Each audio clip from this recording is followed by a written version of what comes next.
तो पहला इतिहास, Habakkuk said, पहला Lord, इतिहास please tell me what you're 12वां doing. And God अध्याय, said, no, I'm not going to tell you, 12वां Habakkuk. अध्याय Because if I told you what I was doing, 32 you wouldn't believe it.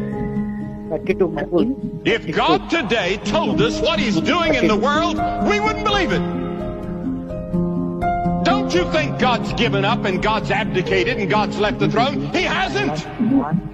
He's still on the throne. And those of us that know him put our trust in him and him alone. I don't put my trust in Washington. I don't put my trust in the United Nations. I don't put my trust in myself. I don't put trust in my money. I put my trust in the Lord Jesus Christ. When all the rest of it fails and crumbles and shatters, he'll be there.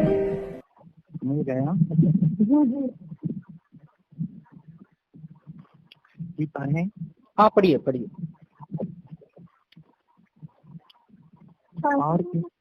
और इस कार्यों में से जो समय को पहचानते थे कि इस्राएल को क्या करना उचित है, उनके प्रधान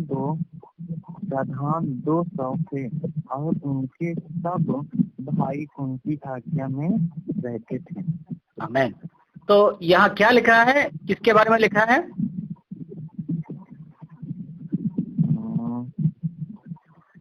इस्राएली नहीं, किसके बारे में जिक्र कर रहे हैं? किसके बारे में? किसके बच्चे के बारे में बात कर रहे हैं? इशायाह के बच्चे के बारे में बात कर रहे हैं, है ना? और उनके बच्चे जो है वो किस तरह के हैं? वो किस तरह के लोग हैं? जो समय का, एक बार पढ़िए। और इस कार्यों में से जो समय को पहचानते थे, ये लोग वो लोग हैं, इसकार का बच्चे जो है वो लोग हैं जो समय को पहचानते थे, है ना? आज प्रभु को उस तरह के लोग चाहिए जो समय को पहचानते हैं।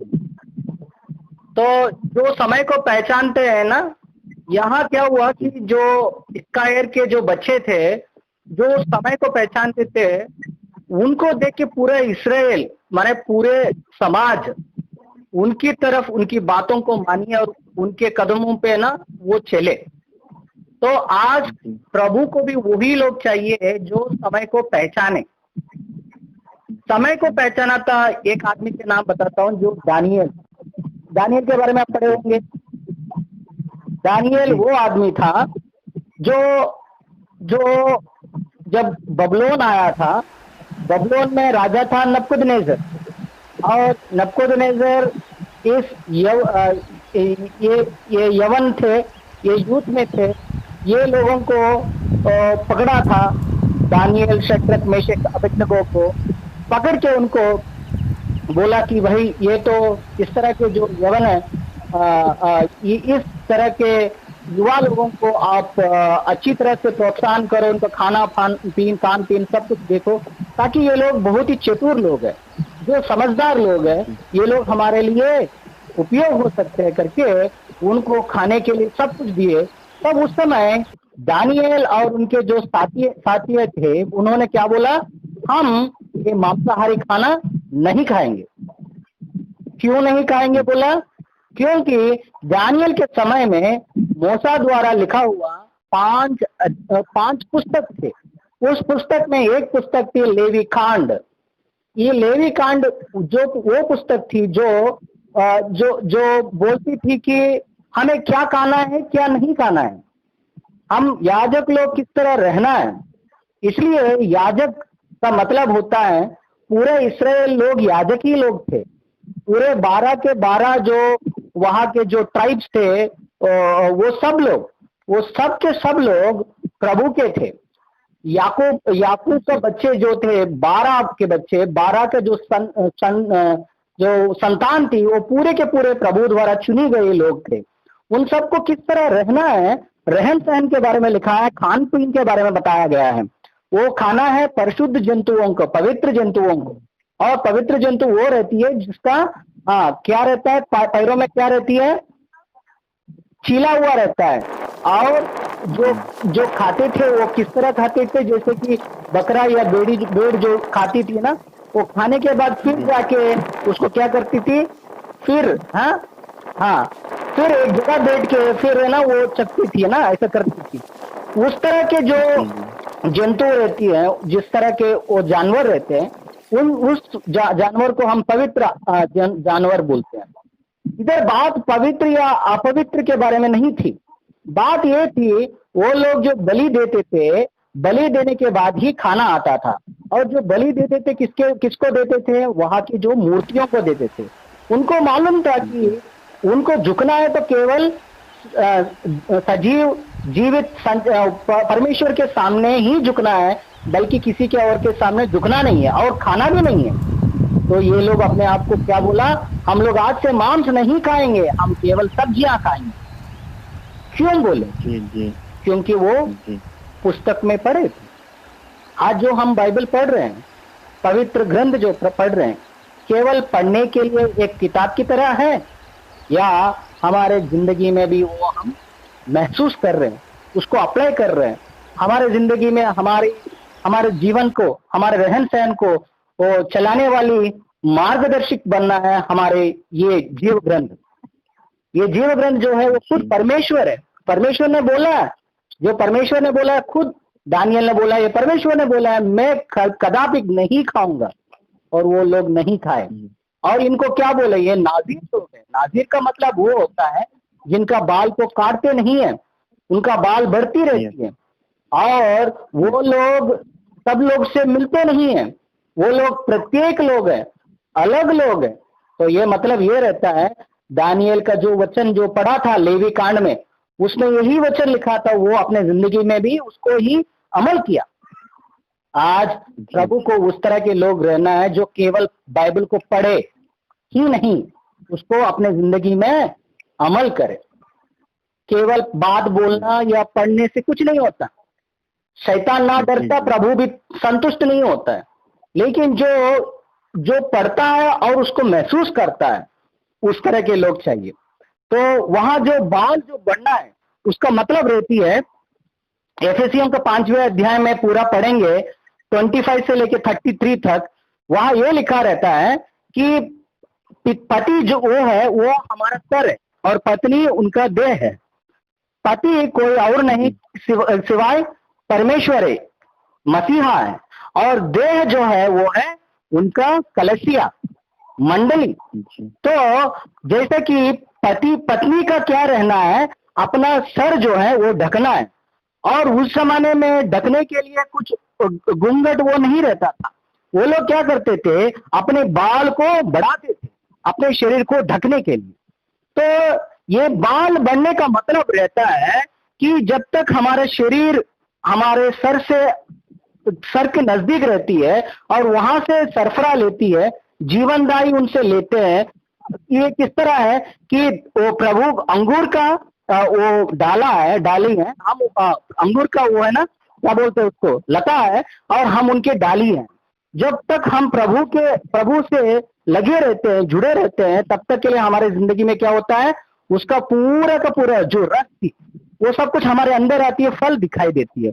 जब प्रभु से हम थोड़े भी दूर हो जाते हैं तो क्या होता है, अंगूर नहीं दिखाई देती। आज प्रभु यही बोलते हैं कि जब कोई प्रभु का सर से जो लगे रहते हैं, उनकी सोच, सर का मतलब होती है सोच, हमारी सोच नहीं रहती है। परिस्थितियों के हिसाब से हम नहीं चलते हैं, हम किसके हिसाब से चलते हैं, आत्मा के हिसाब से। हम परिस्थितियों को यहाँ वहां नहीं देखते हैं, देख के डरते नहीं है। हम लोग वो लोग हैं जो डरते नहीं है, क्योंकि परिस्थितियां देख के हम डरते नहीं। परिस्थितियों के पीछे प्रभु का हाथ को देखते हैं, प्रभु चला रहा है करके हमें समझ में आता है। तो ये है कि इनका बाल बढ़ना का मतलब है प्रभु का गुणगान, प्रभु का जो भी है ना वो सोच, सब कुछ उनके अंदर आना। और उसके बाद क्या है, शरीर को ढकना। शरीर को ढकना ही नहीं, औरत का और एक बहुत ही महत्वपूर्ण बात यह है कि जो बाल जो रहती है उसको क्या दिखाती है, कि विधेयता दिखाती है। हमें किस तरह रहना है, विधेयता रहना है। माने हमारे जिंदगी में कभी घमंड नहीं रहना है। आत्मिक जिंदगी में जो घमंड दिखाता है वो घमंड प्रभु का नहीं होता है, वो शैतान का होता है। अगर आत्मिक जिंदगी में हम बढ़ रहे हैं, हमें क्या रहना है? बढ़ने का मतलब है अपने आप को झुकना, प्रभु के सामने झुकना, दास बनना। इसका मतलब ये रहता है, नाज़ीर का क्या होता है? प्रभु का दास बन जाता है। दानिएल का वही हालत था। लेवी कांड जब पढ़ रहा था उसको समझ में आया कि मैं क्या हूं, इसलिए वो कभी झुका नहीं। नबूकदनेस्सर राजा ने बोला है, देखो भाई हम एक स्तूप को रख रहे हैं, एक बना दिया मूर्ति, उसके सामने आप लोग आके झुक जाओ। तो उन्होंने बोला हम झुकेंगे नहीं सिवाय हमारे परमेश्वर के सामने। उनको मार दिए, उनको बोले कि हम लोग अपने आपको ज्वाला में डाल रहे हैं। वो बोले कि आप हमारे पिता हमारे परमेश्वर हमें बचाए या ना बचाए, लेकिन हम आपके सामने झुकेंगे नहीं। और उनको लेके जाके उसमें डाल दिए। हमें मालूम है क्या हुआ वहां, परमेश्वर ने किस तरह बचाया। 3 को डाले तो 4 लोग दिखाई दिए। तो ये मतलब ये होती है, नाज़ीर लोग वो लोग हैं जो केवल बाइबल को पुस्तक के रूप में नहीं पढ़ते हैं, उसको अपने जिंदगी में अनुवाद करते हैं, अपने जिंदगी में लेते हैं। और उसके साथ साथ वो दूसरा भी पुस्तक पढ़ा था दानिएल, वो पुस्तक यिर्मयाह की पुस्तक थी, उस पुस्तक में ये लिखा था कि यहूदी लोग अपने हृदय को इतना कठिन किए हो, इसलिए प्रभु आपको दास बनाएगा। दास बनाने के बाद आपको छुटकारा भी दिलाएगा। तो अभी दानिएल की परिस्थिति क्या थी? ये दास था, लेकिन वो यिर्मयाह की पुस्तक पढ़ रहा था। उसमें लिखा था कि मसीहा आएगा, उनको छुटकारा दिलाएगा। तो ये उनके जिंदगी में बहुत ही प्रभावशाली थी। ये वचन उसने कभी भूला नहीं था। 20 साल तक प्रार्थना की, 1-2 साल नहीं, 20 साल प्रार्थना किया। माने जो भी वचन हम पढ़ते हैं वो केवल पढ़ने का पुस्तक की तरह नहीं रहना है। जो बिना देखे को हम विश्वास करते हैं उसी को विश्वासी बोलते हैं। जो निरीक्षण हम जो कर रहे हैं वो हमें दिखाई नहीं देती है। आज हमें नहीं मालूम है कि प्रभु कब आ रहे हो, लेकिन हमें पूरी विश्वास है कि प्रभु आएगा। हमें ये रहना है कि हम वो नया यरूशलेम में हम रहेंगे। हमारे जिंदगी ये धरती पे ये भू संबंध के जो लोगों की तरह हमारे नहीं है, हम पर संबंध के हैं, परलोक के हैं। तो ये जो दानिएल ने देखा है वो अपने जिंदगी में भी रखा है। तो इसका मतलब ये है कि वो कहाँ बैठा था? बबुलोन में रहा। बबुलोन का मतलब रहता है दुनिया, लेकिन उसकी जो नजर थी वो किस तरफ थी? यरूशलेम की तरफ थी, यरूशलेम के मंदिर की तरफ थी। आज हमें भी कहाँ रहना? हम तो हैं ही दुनिया में, लेकिन हमारी नजर किस तरफ रहना है? ऊपर की तरफ, परमेश्वर की तरफ दिखना है, उनकी तरफ देखना है। जो इस तरह रहते हैं वो लोग क्या करते हैं? समय को, अभी पढ़िए, फिर पढ़े ना वो पहला इतिहास 12वां अध्याय 32 वर्ष 32। हाँ जी। और इस कार्यों में से जो समय को पहचानते थे कि इस्राएल को क्या करना उचित है, उसके प्रधान 200 थे और उसके सब भाई उसकी आज्ञा में रहते थे। तो यही काम हुआ था दानिएल के साथ भी, यही हुआ था मूसे के साथ भी, यही हो रहा था पौलुस के साथ भी, यही हुआ था यूहन्ना के साथ भी। आज यही होना है हमारे जिंदगी में। जो हम समझदार रहना है, जो समय के हिसाब से हमें समझदारी रहना है कि प्रभु हमसे बात क्या कर रहा है। दानिएल को समझ में आया था, वो उधर तो क्या ना, दास तो है ही, लेकिन वो कभी दास की तरह नहीं महसूस हुआ, क्योंकि उसको मालूम था कि उसको छुटकारा करने के लिए प्रभु आएगा, प्रभु उसको लेके जाएगा।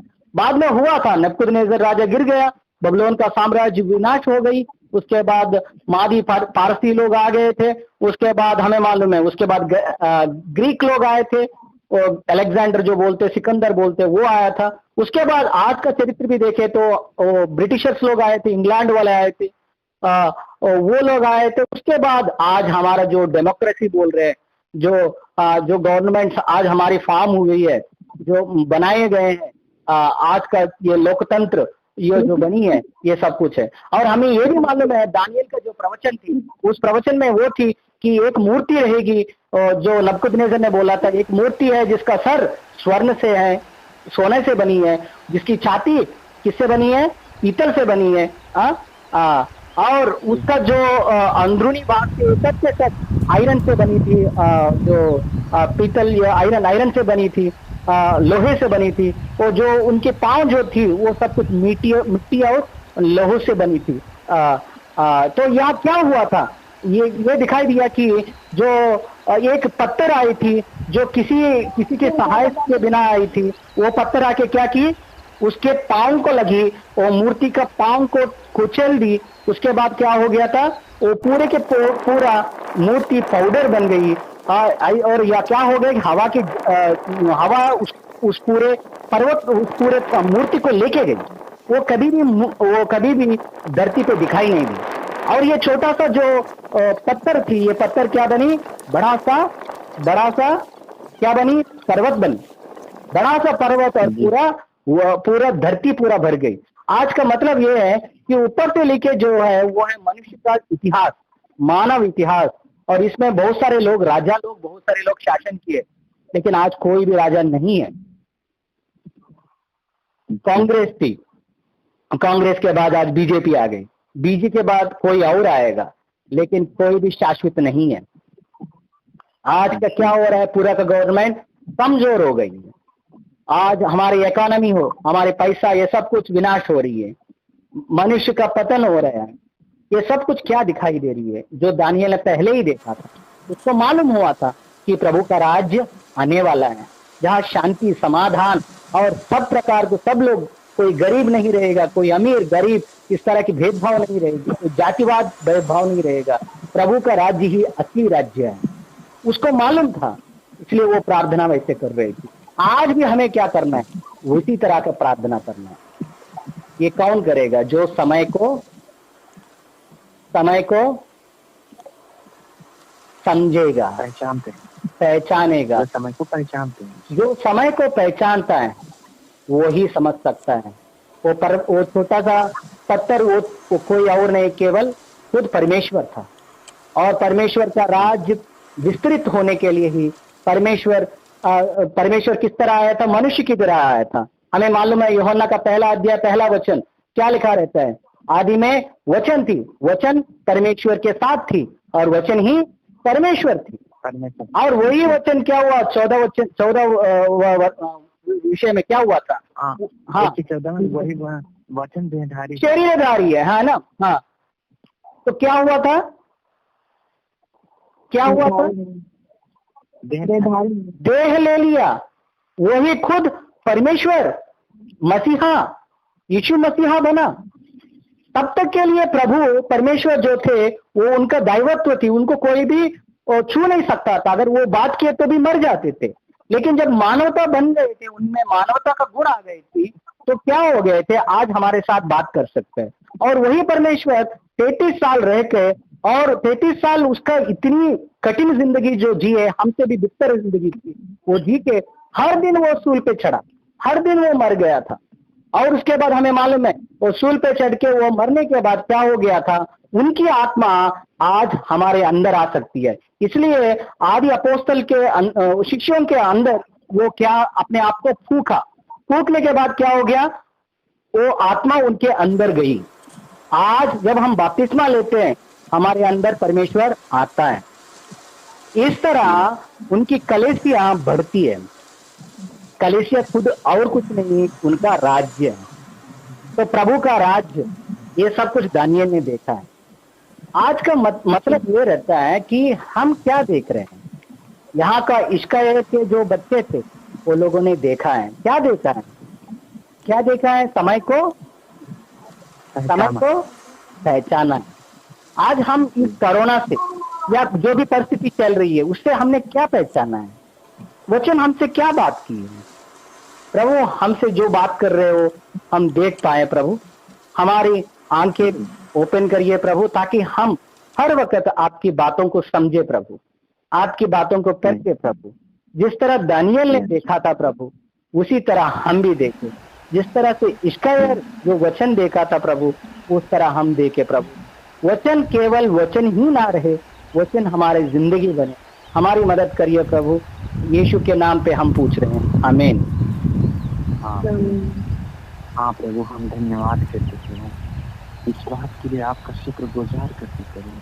हर वक्त प्रभु हम तेरी महिमा में बने, हर वक्त प्रभु हम तेरी आप जिस व्यक्ति से बात कर रहे हैं हाँ प्रभु, ऐसा आपने किया है, ऐसा आपने कर दिया, हम इस बात के लिए धन्यवाद करते। और हे प्रभु, जैसा आपके दास दानियल को प्रभु आपने सिखाया और अपने और दासों को सिखाया, वैसे हे प्रभु हमें भी बना, हमें भी चलाना, हमें भी उस लायक बना जिससे हम आपकी ओर चल सके। तो ऐसा आपने कर चुके, हम धन्यवाद करते प्रभु। ओ लॉर्ड जीसस, आमीन। हाँ, एक मिनट भैया, फोन नहीं कटेंगे। आप महान है परमेश्वर पिता, यीशु के नाम से हे प्रभु जी, मैं अपने दोनों भाई प्रार्थना करते परमेश्वर पिता, दोनों भाइयों को आपके हाथ में सौंपते परमेश्वर पिता, में आत्म ज्ञान और बुद्धि समझ दे परमेश्वर पिता, ताकि आपकी भेटी बातों को और आगे लेके चलने पाए परमेश्वर पिता। हम धन्यवाद करते हैं जो आज का वचन प्रभु ने सिखाया, हम सब भाइयों ने हृदय पट्टी रीति में बसने पाए परमेश्वर पिता, ये वचन कोई चुराने न पाए परमेश्वर पिता। हम धन्यवाद करते हैं, हम अपने बड़े भैया की मम्मी बहन के लिए भी और प्रार्थना करते हैं परमेश्वर पिता, उन्हें भी प्रभु जी, और उन्हें भला और चंगा रख परमेश्वर, और उनको आपके हाथ में सौंपते नाम से। और अपने मम्मी पापा के लिए भी दुआ करते हैं परमेश्वर पिता, उन्हें भी आपके बलवंत हाथ में सौंपते परमेश्वर पिता, उन्हें भी ज्ञान और बुद्धि समझ दे परमेश्वर पिता, और उन्हें भी धन्यवाद करते हैं परमेश्वर पिता, जो वचन सिखाया परमेश्वर पिता, मेरे हृदय परमेश्वर पिता का भी कोई चुराने न पाए स्वामी। हम आपका धन्यवाद करते हैं और आदर सम्मान आपको देते हैं, छोटी सी दुआ और प्रार्थना की करते मांग लेते हैं जिंदा जीवित सतगुरु पवित्र आत्मा प्रभु यीशु के नाम से, आमीन। आमीन।